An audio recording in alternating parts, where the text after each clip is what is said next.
There are many contributing factors to ocular surface disease.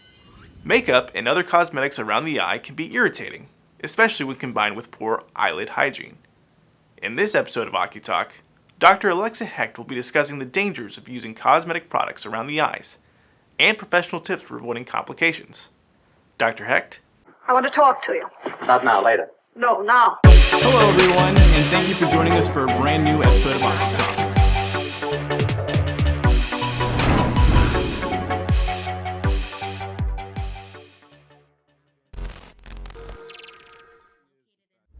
Hello, everyone, and thank you for joining us for a brand new episode of OCuTALK. My name's Nick, and today we have a very special guest joining us.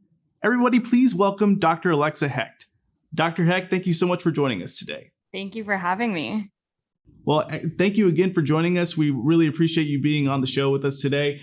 So, Dr. Hecht, before we get started today, I was hoping that maybe you can tell us a little bit about your background and your specialty to our viewers. Yeah, for sure. So my name's Dr. Alexa Hecht. I'm so happy to be here. I'm originally from Winnipeg, Canada. If you don't know where that is, that's okay. I'm currently practicing in Toronto. I did my undergrad in Winnipeg, and now I did my optometry degree at Waterloo, and I graduated in 2021. So I'm a new grad, but I'm learning lots, and I'm practicing in two private practice locations, one with an emphasis on dry eye. So I'm really interested in that and, beauty tips and tricks for healthy eyes. You can find me on TikTok and Instagram, and I love sharing my knowledge with everyone. Well, excellent introduction, Dr. Hecht. Thank you so much for joining us today again on OCuTALK. So Dr. Hecht, for our discussion today, we were kind of hoping that maybe you could talk to us a little bit about cosmetics and how they may impact our eye health. So what are some cosmetics related eye care issues that you see most often? Yeah. So I first want to, kind of touch on the anatomy of the eye and then kind of touch on how cosmetics can affect that. So along like our lower lid and our upper lid, we have glands called meibomian glands, and these secrete oils into our tears and help, maintain our tear film stability. So if we're, putting eyeliner directly on those glands, we're actually blocking those secretions and can lead to severe dry eye. So water lining is a common trend that I see a lot. I strongly advise against that. Another, common thing we see nowadays is these eyelash extensions, and we can get a lot of buildup of bacteria. This can lead to styes and, blepharitis, infections, just because they're not getting cleaned properly.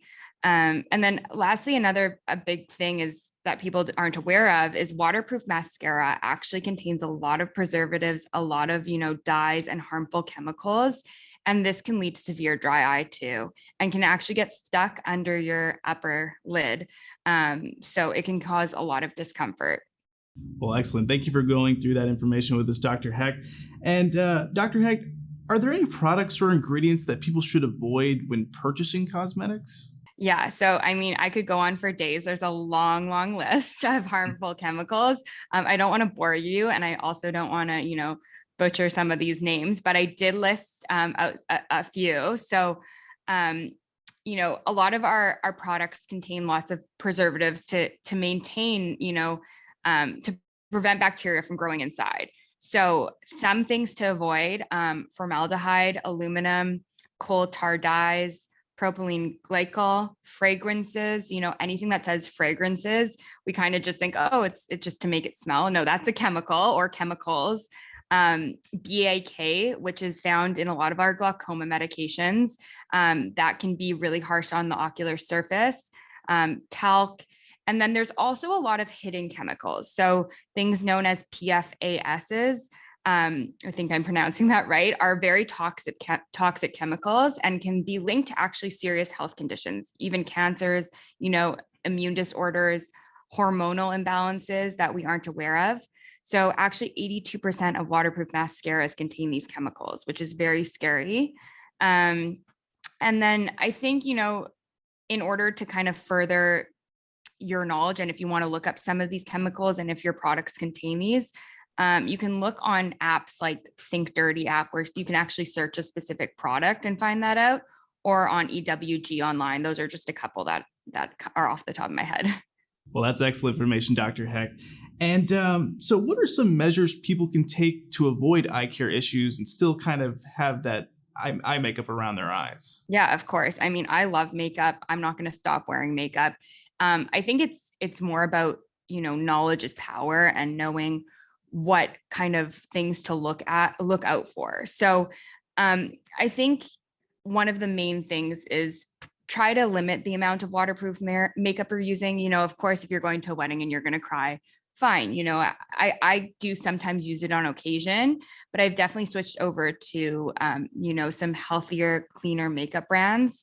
So just to list a few, 2020 Beauty, Eyes Are the Story are two brands that I love.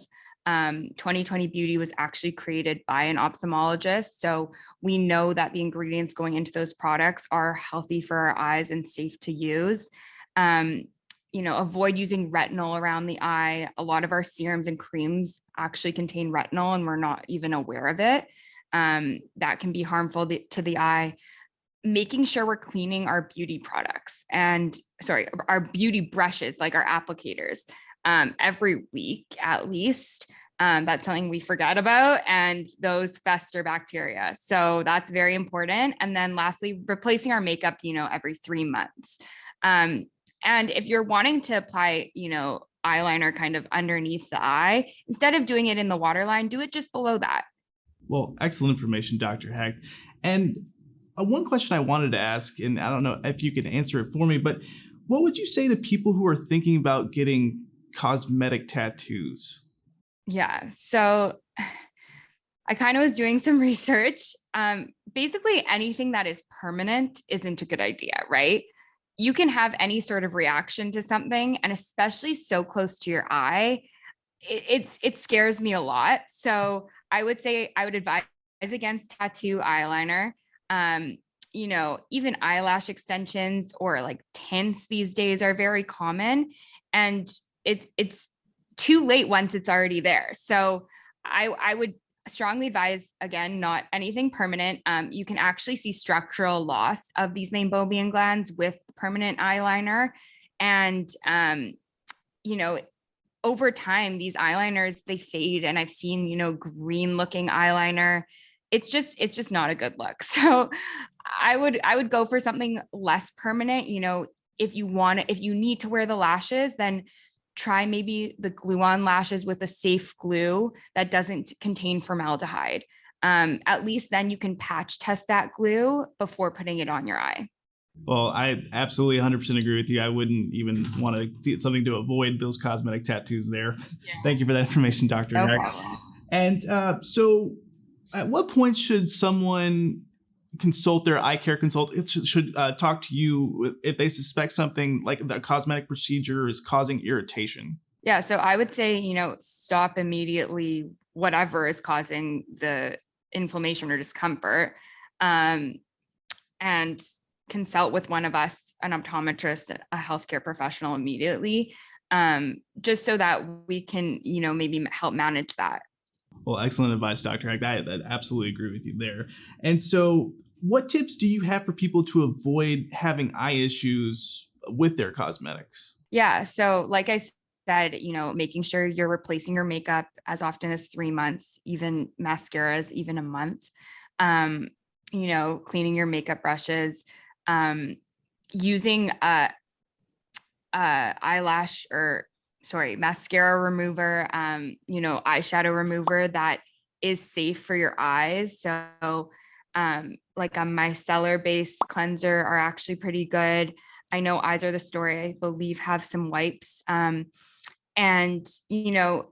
also consider that there's zero regulation on beauty counters to be cleaned and sanitized in the US.